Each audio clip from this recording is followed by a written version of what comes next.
When your wealth building journey is in its infancy, you're going to hit certain levels of performance, of wealth. You know, your first $1,000 that you accumulate in the stock market is, you know, a pretty big milestone. Another one's 10,000, another one's 100,000, a million.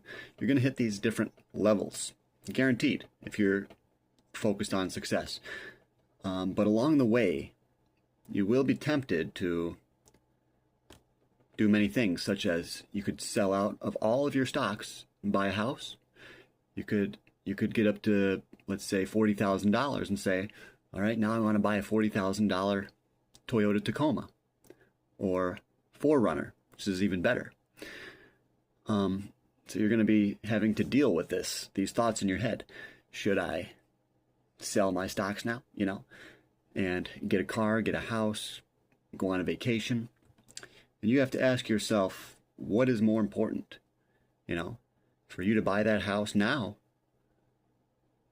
and then go back to zero in your portfolio, or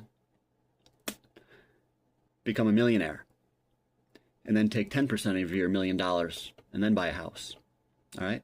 So along your wealth building journey, you have to keep staying in it. Okay, you got to keep staying strong. Keep investing, keep learning. Learn how to rotate out of certain assets and get into other ones that are depressed. For example, oil right now is very depressed. Okay, you could be rotating out of certain things right now. Tech, different options that you might hold, and get oil, oil stocks, oil options. It's just one example. It doesn't mean you have to do that.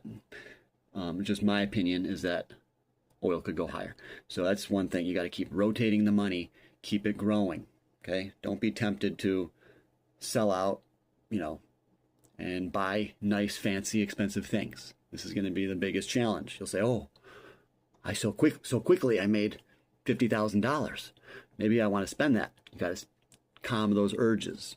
Okay, just spend a little something to reward yourself. Maybe a nice watch. Maybe a cheaper Rolex, or I would suggest a Seiko or a Omega. Omega, Seiko, and Breitling. They're much, much cheaper than Rolex or Pateks. And this is something you could reward yourself with that is fairly affordable, So look for things that you can reward yourself with rather than blowing all of your money on something. All right, guys, that's your tip for the day. Let's get rich. Join the Patreon, too.